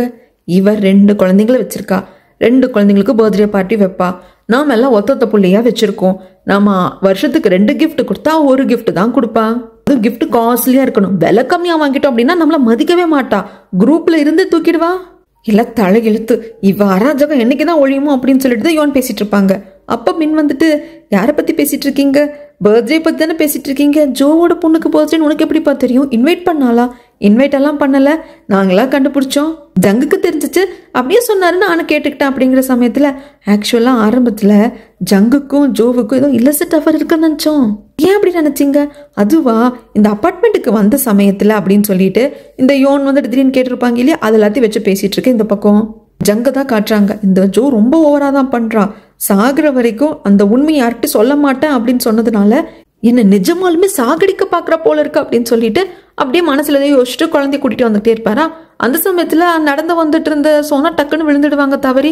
என்ன ஏது அப்படின்னு சொல்லிட்டு சோனா பாக்குறப்போ சோனாக்குள்ள ஒரு அப்ளிகேஷன் இருக்கும். சிங்கிள் பேரண்ட் வந்து சைல்டை வளர்க்குறாங்க அப்படின்னா அதுக்கு வந்து கவர்மெண்ட்டே கொஞ்சம் சப்போர்ட் பண்ணும், அதுக்கான அப்ளிகேஷன் தான் அது. அதை பார்த்ததுமே இவருக்கு புரிஞ்சு போச்சு. ஆனா எப்படி கேட்கறதுன்னு தெரியாம ஜங் உட்காந்துட்டு இருக்க. எல்லாம் உங்களுக்கு தெரிஞ்சிருச்சு, பட் யார்கிட்டையும் சொல்லாதீங்க. என் அப்பாக்கெல்லாம் தெரியாது, என் தங்கச்சிக்கு தெரியும், அதாவது யோகா டீச்சருக்கு தெரியும். நீங்க யார்கிட்டயும் சொல்ல மாட்டீங்கல்ல அப்படின்னு சொல்றதுக்கு இல்ல கவலைப்படாத சொன்னா யார்கிட்டயும் சொல்ல மாட்டேன்னு சொல்லிடுறாங்க. அதுக்கப்புறமாக பாட்டிமா நம்ம ஜங்குக்கு வர நல்லா பாக்குறாங்க. மின்னும் பக்கத்துல தான் உட்காந்துட்டு இருக்காங்க. என்ன பாட்டிமா திடீர்னு அக்கறை, என்ன நல்ல எலிஜிபிள் பேச்சுலர், இப்படி ஒண்டி கட்டியா இருந்தா என்ன அர்த்தம், அடுத்தடுத்து லைஃப்ல நடக்க வேண்டியதுல நடக்க வேண்டாமா அப்படிங்கிறப்போ நம்மளோட ஜங்குக்கு கூச்சமா இருக்கு. அதனால குழந்தைக்கு வந்து யோகா கிளாஸ்க்கு லேட் ஆச்சு, கூப்பிட்டு போற அப்படின்னு சொல்லிட்டு வெளியே வர்றப்போ சோனாவையும் பையனி பாக்குறாங்க. பையன் ஏன் அழறா சோனா அப்படின்னு கேட்குறப்போ ஜோவோட பொண்ணோட பர்த்டே பார்ட்டிக்கு இவன் போகணுமா, ஆனா இவனை தவிர்த்து எல்லாரும் இன்வைட் பண்ணியிருக்காங்க, ஆனா இவன் போகணும்னு அடம் பிடிக்கிறான்.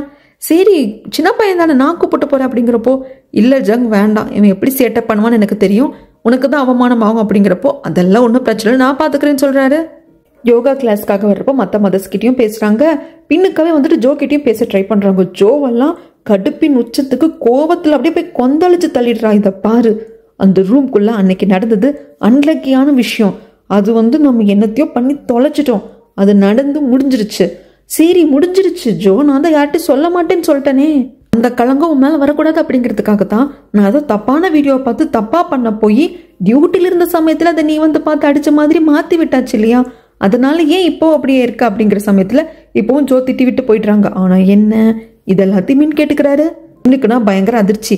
கடைசியா அந்த மதர்ஸ் கிட்ட பேசினப்போ கு வந்து சொல்லியிருப்பாங்க, ஆரம்பத்துல ஜோவுக்கும் ஜங்குக்கும் ஏதோ இல்லிசிட் அஃபேர் இருக்குன்னு நினைச்சோம், அவங்க பேசிக்கிட்டது அப்படிதான் இருந்தது, கடைசியில தான் தெரிய வந்தது டிபார்ட்மெண்ட்ல டியூட்டில இருந்த சமயத்துல இவர் ஏதோ தப்பான வீடியோ பார்த்து தப்பா பண்ணிட்டு இருந்தாரா, அதை பார்த்து ஜோ அடிச்சுட்டாங்களா, அதை பத்தி தான் பேசிட்டு இருந்திருக்காங்க அப்படிங்கறத சொல்ல. ஆனா இப்ப அது பொய், இவங்க 2 பேர் ஏதோ ரூமுக்குள்ள வேற ஏதோ பண்ணியிருக்காங்க, அதை மறைக்கிறதுக்காக மாத்தி பேசுறாங்க அப்படிங்கிற மாதிரி இப்ப மின்னுக்கு தெரிய வந்துருச்சு. அப்படியாதான் நடந்திருந்தா அது எவ்வளவு பெரிய தப்பு அசிங்கம் அப்படின்னு சொல்லி பார்த்துக்கிட்டே இருக்கிறப்போ கிண்டர் கார்டன்ல இருந்துட்டு ஜோவோட குழந்தை வேனை விட்டு இறங்குமா. ஜோவோட பொண்ணை பாக்குறப்போ எப்படி வளர்ந்துட்டா, பச்சை குழந்தைய கையில வாங்கினது அப்படின்னு சொல்லிட்டு ஒரு பிளாஷ்பேக்க நினைச்சு பாக்குறாங்க. நாம நினைக்கிற மாதிரியும் இல்ல, இவங்க கொடுத்த பில்டப்பும் கிடையாது. யாரோ ஒரு கேங்ஸ்டரை பிடிக்கிறதுக்காக இந்த ஹோட்டலுக்கு வந்திருப்பாங்க. அப்ப நல்லா நிற மாசம் கர்ப்பிணி யாரு ஜோதான். அப்பவே வந்துட்டு ஜங் சொல்லியிருப்பாங்க, இப்படி இருக்கிறப்போ எதுக்குமா இந்த மிஷனுக்கு வந்த, பேசாம ஸ்டேஷன்லயே இருக்க வேண்டியதானே அப்படின்னு கேட்டதுக்கு அதெல்லாம் இல்லை என்னால பண்ண முடியும் அப்படின்னு சொல்லிட்டு வந்திருப்பாங்க.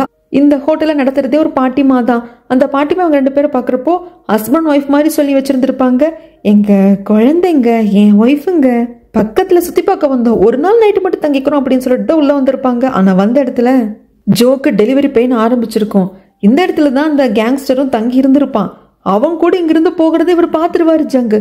ஆனா ஜோவை இப்படியே விட்டுட்டு போய் பிடிக்க முடியாம போயிருக்கும். பாட்டிமா தான் வந்து பிரசவம் பார்த்துருப்பாங்க. அப்ப கூட இவர் கேட்டிருப்பாரு, ஏமா ஹாஸ்பிட்டல்ல சேர்த்தலான்னு சொல்லிட்டு. ஹாஸ்பிட்டல் போறதுக்குள்ள ஒண்ணு கிடக்க ஒன்னு ஆயிடும், நீங்க ஹாஸ்பிட்டல் போறதுக்கே இங்க இருந்துட்டு 1 மணி நேரத்துக்கு மேல ஆகும், நான் இந்த மாதிரி பல பிரசவத்தை பார்த்திருக்கேன், நானே டெலிவரி பாக்குறேன் அப்படின்னு சொல்லிட்டு டெலிவரி பார்த்திருப்பாங்க. இவர் மூலையில போய் உட்காந்துருப்பாரு. வந்தது கேங்ஸ்டரை பிடிக்க. அவன் கண்ணு முணுக்கவே ஓடி போனான். பிடிக்க முடியாம உட்காந்துருக்கனே அப்படின்ட்டு இருக்கு. ஏன்னா பாட்டிமா நீங்க பாத்துக்கோங்க நான் முக்கியமான வேலையை போறேன் அப்படின்னு கூட பாட்டிமா விட்டுருக்க மாட்டாங்க. புருஷன் இருந்தே தீரணும், பொண்டாட்டி டெலிவரி பண்றப்போ உனக்கு என்னடா வெளியே வேலைன்ட்டு உட்கார வச்சிருந்திருப்பாங்க. அது மட்டும் இல்லாம அந்த டெலிவரி பெயின்ல யாராவது போட்டு அடிக்கணும், ஒரு மாதிரி கோபம் வரும் இல்லையா, அந்த கோபம் எல்லாத்தையும் ஜோ வந்து ஜங் மேலதான் காட்டியிருப்பாங்க. கடைசியில குழந்தையும் பிறந்துரும். பிறந்ததுக்கு அப்புறமாக தொப்புள் கொடியும் அப்பா தான் கட் பண்ணும் அப்படின்னு சொல்லிட்டு ஜங்க தான் கூப்பிட்டுருப்பாங்க. பாட்டிமா நான் மாட்ட முடியாதுன்னு என்னதான் சொன்னாலும் பாட்டிமா கேட்டே இருக்க மாட்டாங்க, அதெல்லாம் தெரியாது, நீ யாதான் தொப்புள் கொடியை கட் பண்ணும், அது வரைக்கும் நான் இங்க இப்படியாதான் உட்காந்துட்டு இருப்பேன், இந்த புள்ளையும் இப்படியாதான் இருப்பா அப்படின்னு சொல்லி இருந்திருப்பாங்க. மயக்கத்துல இருந்திருப்பா ஜோ, அவகிட்ட எதுவும் கேட்க முடியல. சரி ஏதோ ஒரு சுச்சுவேஷன் அப்படின்னு சொல்லிட்டு குழந்தைக்கு அந்த தொப்புள் கொடியும் கட் பண்ணி கொடுத்துருப்பாங்க. ஸோ இதுதான் இன்னைக்கு நடந்தது. டெலிவரி ஆனதே அவர் பார்த்துருக்காரு. அதுதான் ஜோ கொஞ்சம் கன்றாவி அநியாயம் அப்படின்னு நினைக்கிறாங்க. ஏன்னா அவர் புருஷன் கிடையாது, பொய் தானே சொல்லியிருந்திருப்பாங்க. எவன் முன்னாடியோ நம்ம டெலிவரி பண்ணியிருக்கோம், அதை பார்த்துருக்கானே அப்படிங்கிற மாதிரி தான் வந்து ஜோக்கு இருந்திருக்கும். குழந்தைய பார்த்துட்டு இவர் ஹாய்ன்னு சொல்றப்போ ஐயோ அந்த ஆளுக்கு ஹாய் காட்டாது அப்படின்னு சொல்லிட்டு ஜோ அங்கிருந்து கூப்பிட்டு போயிடுவாங்க. அதுக்கப்புறமாக வீட்டுக்கு வந்துட்டு குட்டி பாப்பாக்கு ஒரு சாப்பாடு ஊட்டிக்கிட்டே இருக்கிறப்போ மின்ன அப்படியே குறுன்னு ஜங்கே பார்த்துட்டு இருப்பாங்க. இவர் நல்லவராச்சே, அப்படிலாம் பண்ண மாட்டாரே, இவர் இப்படி பண்ணக்கூடிய ஆளா, எப்படி நம்புறது? ஆனா தெளிவா பேசிக்கிட்டாங்களே, ஏதோ ஹோட்டல் ரூமுக்குள்ள இவங்க 2 பேரும் ஜங்கும் ஜோவும் ஒன்னா போனதா பேசிக்கிட்டாங்களே அப்படின்னு சொல்லிட்டு ஜங் ஏன் மனசுக்குள்ள நினைச்சிட்டு குறுக்குறுன்னு பார்த்துக்கிட்டே இருக்கிறப்போ சரி சுத்தி வளைச்சு கேட்டுடலாம் அப்படின்னு சொல்லிட்டு ஜங் அஃபேரை பத்தி நீங்க என்ன நினைக்கிறீங்க அப்படிங்கிறப்போ அதெல்லாம் ஒரு பக்கம் இருக்கட்டும். ஃபர்ஸ்ட் அந்த ஜோ பொண்ணோட பர்த்டே பார்ட்டிக்கு இந்த சோனாவோட பையனை கூப்பிட்டு போகணும். சோனா இங்க இருக்கிறவங்களாம் ஒதுக்கி வைக்கிறாங்க பாவம் அப்படிங்கிறப்போ இதை பாருங்க ஜங், அவங்களுக்கு கல்யாணமாகி பையன் இருக்கு. சோனா கூட நீங்க இப்படி நெருங்கி பழக்கிறதுல பாக்குறப்ப 4 பேர் தப்பா தான் பேசுவாங்க அப்படின்ட்டு எழுந்து போயிடுவாரு. இவனுக்கு என்ன ஆச்சு அப்படிங்கிற மாதிரி தான் ஜங்குக்கு இருக்கும். இங்க ஜோவோட வீட்டை தான் காட்டுறாங்க. அவங்க ஹஸ்பண்ட் மட்டும் தாங்க சம்பாதிக்கிறவர். ஃபினான்ஷியலா அவருக்கு எதுவும் இஷ்யூ இருந்துட்டு இருக்கு போல இருக்கு. இப்போ குழந்தையோட பர்த்டே பார்ட்டி எதுக்கு, இப்போ அதெல்லாம் அதிகமான செலவு, ஃபினான்ஷியலா நாம கொஞ்சம் வீக்கா இருக்கோம் அப்படிங்கிறப்போ பேசாம இருங்க. குழந்தை முன்னாடி என்ன பேசிக்கிட்டு குழந்தைக்கு ஆசை கட்டி மோசம் செய்யற மாதிரி ஆயிடும். எதா இருந்தாலும் பாத்துக்கிறேன் அப்படின்னு சொல்லிடுவாங்க. அதுக்கப்புறம் குழந்தைய பார்த்து நீ எதுக்கு கவலைப்படாதக்கா, நான் நல்லா போய் படுத்து தூங்கி எந்திரி, நாளைக்கு கண்டிப்பா உன் பர்த்டே பார்ட்டி நடக்கும் அப்படின்னு சொல்றாங்க. ஜோவோட ஹஸ்பண்டுக்கெல்லாம் என்னடா இவகிட்ட பேசி புரிய வைக்கிறது அப்படின்னு சொல்ல முடியாம போயிடுவாரு. இந்த பக்கம் ஜங் வீரவசனம் பேசிட்டாரு. கண்டிப்பா ஜோவோட பொண்ணோட பர்த்டே பார்ட்டிக்கு சோனாவோட பையனை கூப்பிட்டு போறேன்னு சொல்லிட்டு. ஆனா அந்த பர்த்டே பார்ட்டி எங்க நடக்குது, டைமிங் எல்லாம் ஒண்ணுமே தெரியாது. சோனா வேற கூப்பிட்டு கேட்கறதுக்கு நான் இதோ குழந்தைய குளிக்க வச்சுட்டு ரெடி ஆயிடுவேன், உடனே கால் பண்றேன் அப்படின்னு சொல்றாங்க. என்ன பண்றதுன்னு தெரியாம அந்த 2 மதர்ஸையும் கூப்பிட்டு காஃபி ஷாப்ல பேசுறதுக்கு என்னதான் இவர் என்னென்னமோ டைலாக் பேசலாம் அவங்க அசர்ற மாதிரி இல்லை. கடைசியில பேக்ல இருந்து ஏதோ திங்ஸ் எல்லாம் எடுத்து வைப்பாங்களா டைப்பர் ஏதோ எடுக்கிறதுக்காக. அப்போ அந்த பர்த்டே கார்டை பார்த்துருவாரு நம்ம ஜங்கு. தண்ணியை கொட்டுற மாதிரி கொட்டி விட்டு பர்த்டே கார்டை வந்து ஆட்டையை போட்டுருவாரு. ஸோ எங்க நடக்குது டைமிங் எல்லாம் தெரிஞ்சு போச்சு. பர்த்டே பார்ட்டிக்கும் வந்துடுறாங்க. குழந்தையோட பர்த்டே பார்ட்டி ஸ்டார்ட் ஆயிடுச்சு. ஜோவுக்கு கடுகடு இருந்தாலும் ஒன்றும் பண்ண முடியறதில்ல, அமைதியாக அக்செப்ட் பண்ணிக்கிறாங்க. அதுக்கப்புறம் ஒவ்வொருத்தங்களா கிஃப்ட் கொடுப்பாங்களா. ஃபர்ஸ்ட் கூதா கிஃப்ட் கொடுப்பாங்க. அந்த கிஃப்ட்டை கண்ணாலேயே ஸ்கேன் பண்றாங்க ஜோ. நல்ல விலை ஜாஸ்தி தான், ஓகே அப்படின்னு சொல்லிட்டு பாஸ் பண்றாங்க. அதுக்கப்புறம் இவங்க யோன் கொடுப்பாங்க. என்னது ஸ்டோரி புக்கா, 10% ஆஃபர் வேறையா, விலை கம்மியா இருக்கே, என்னடி யோனு நீ சாகணுமா என்னங்கிற மாதிரி மனசுக்குள்ளேயே பார்க்க அது யோனுக்கு புரிஞ்சிருச்சு போல இருக்கு. புக்கை ஓப்பன் பண்ணு பாப்பா, உள்ள ப்ரைஸ் கிஃப்ட் பவுச்சர் இருக்கு அப்படின்னு சொல்ல அதை பார்த்ததும் என்ன யோன் இவ்வளோ செலவு பண்ணிருக்கு அப்படின்னு ஜோ சொல்றாங்க. அதுக்கப்புறமாக சோனாவும் கிஃப்ட் எல்லாம் வாங்கி கொடுத்துட்ருப்பாங்க பையன்கிட்ட. அதெல்லாம் கொடுத்ததுக்கப்புறம் இவங்க கிண்டர் கார்டன்ல தான் பர்த்டே செலிப்ரேட் பண்ணிட்டு இருப்பாங்களா. குட்டி பாப்பா ஆளும், குட்டி பாப்பாக்கு எப்படி பால் கொடுக்கணும் அப்படிங்கிறது நம்மளுக்கு தானே தெரியும். அதனால அங்கே நர்சரி ரூம் இருக்கும், அதுக்குள்ள போகலாம் அப்படின்னு சொல்லிட்டு ஜங்கு வரப்போ ஏற்கனவே யோன் உட்காந்து பால் கொடுத்துட்டு இருப்பாங்க. அங்கே ஒரு கலபுரம் ஆகுமா. அப்புறம் இவர் உள்ள போய் பால் கொடுக்க ரெடி ஆகிறப்ப மற்ற மதர்ஸ் எல்லாம் வந்து பார்த்து ஒரே கலபுரமா போயிடும். அப்புறம் எல்லாருக்கும் தெரிய வரும், இல்லை பாப்பாக்கு இப்படி கொடுத்தாதான் குடிப்பா அப்படின்னு சொல்றப்ப எல்லாரும் சிரிச்சுட்டு போயிடுவாங்க. கடைசியில் ஜோ மட்டும் இருந்துட்டு நான் ஏற்கனவே உன்னை வார்ன் பண்ண வரக்கூடாதுன்னு, என் வார்னிங்கை நீ லைட்டாக எடுத்துக்கிட்ட, உன்னை சும்மா விட மாட்டா அப்படிங்கிறப்போ ஐயோ ஜோ மிரட்டாத, தூக்கத்திலேயே நான் சுச்சு போயிடுவேன் போல இருக்கு அப்படின்னு சொல்லிட்டு ஜோவோட மிரட்டலை பெருசாக எடுத்துக்கிறதுல அசால்ட்டாக ஹேண்டில் பண்ணுறாரு. அதுக்கப்புறமாக சோனா வருவாங்க. பர்த்டே பார்ட்டியில் முடிஞ்சதே அவன் சமத்தா இருந்தானா அப்படின்னு சொல்லி பேசிக்கிட்டு இருக்கிறப்போ அந்த பையன் இப்போதான் வேலையவே காட்டுறான். பர்த்டே பார்ட்டிலெல்லாம் அமைதியாக தான் இருந்திருப்பான். அம்மா எனக்கு ஐஸ்கிரீம் வேணும்ட்டு அவங்க அம்மா ஸ்கர்ட்டை வந்துட்டு இப்படி தூக்கி இழுத்து விட்டுட்டு போக அடே வர்றேன்டாட்டி இவங்க சத்தம் போட்டு இப்படி ஓடிடுவாங்க. அதுக்கப்புறமாக அடுத்த நாள் அந்த பையன் மறுபடியும் சோனாவோட இன்னஸை வச்சுக்கிட்டே அங்கே விளையாண்டே இருப்பானா. இதை வந்துட்டு ஜங்க் பார்த்துக்கிட்டு இதை பாரு மாமாவோட இன்னஸை வச்சு இப்படி விளையாடக்கூடாது தப்பு அப்படிங்கிறப்ப அந்த பையன் பாட்டுக்கு அதை வந்து இவர் கையில் வச்சு தானே பேசிட்டு இருப்பாரு. ஜங்க் அப்படி விட்டு போயிடுவான். என்ன பண்ணுறது, ஒரு பேக்கெட்டுக்குள்ளே போட்டுப்பாரா. அப்புறமா சோனா கிட்ட கொடுக்கலான்னு சொல்லிட்டு அந்த சமயத்தில் என்னது பேக்கெட்ல அப்படின்னு சொல்லிட்டு மின் கேட்டு எடுத்து பார்க்குறப்போ லேடிஸோட பிரேசர் என்னடா இப்படி ஆயிட்டா அப்படின்னு ஜி அப்படின்னு சொல்லிட்டு இவர் காஃபி ஷாப்புக்கு வருவாரு. அந்த சமயத்துல அந்த இடத்துல வந்துட்டு சோனா இருப்பாங்க. ஏதோ கீழே போடுறப்போ அதை எடுக்கிறதுக்காக குடிக்கிறப்போ இவங்க பேண்டஸ் போட்டிருப்பாங்க இல்லையா, அதுல இருக்கிற பேட்டர்னும் அதாவது கிஸ்ஸஸ் அண்ட் லவ் அப்படின்னு சொல்லிட்டு இருக்கும். இதே பேட்டர்ன்ல தான் அந்த பிரேசரும் இருந்திருக்கும். அப்போ ஜங்கோட பாக்கெட்ல இருந்த அந்த பிரேசர் இவங்களோட தான் அப்படின்னு சொல்லிட்டு கன்ஃபார்மே பண்ணிடுறான். இந்த போட்டோவை தாங்க ஆரம்பத்தில் நம்ம பார்த்தோம். கோபமா மின் வீட்டுக்கு வருவான். வந்ததும் வந்துட்டு ஜங் வந்துட்டு கேட்பாங்க, இன்னைக்கு நான் வந்து சோனா கூட வெளியே டின்னருக்கு போலான் இருக்கேன், குழந்தைய பாத்துக்கிறியா மின் அப்படின்னு சொல்லிட்டு கேட்கறதுக்கு, ஏன் குழந்தைய எடுத்துட்டு போ, அப்பதான் நீங்க அஃபேரே வச்சுக்கிட்டாலும் குழந்தையோட வெளியே வர்றீங்க அப்படிங்கிறதுனால யாரும் தப்பா பேச மாட்டாங்க அப்படிங்கிற சமயத்துல என்னடா பேசிட்டு இருக்கேன். மின்னோட மைண்டை பொறுத்த வரைக்கும் ஆல்ரெடி ஜோ இப்போ வந்துட்டு சோனா அப்படின்னு சொல்லிட்டு கல்யாணமாய் குழந்தை இருக்கிற பொண்ணுங்க கூட அவன் அஃபேர் வச்சுட்டு இருக்கான் அப்படின்னு சொல்லிட்டு மதிப்பே போயிடுது ஜங்கு மேல. அதனால நான் இந்த வீட்டுல இருக்க போறது இல்லை அப்படிங்கிறாங்க. நீ என்னடா இருக்கிறேன் இல்லைன்னு முடிவு எடுக்கிறது, நான் உன்னை வீட்டை விட்டு துரத்துறேன் அப்படின்னு 2 பேர் சண்டை போட்டுக்கிறாங்க.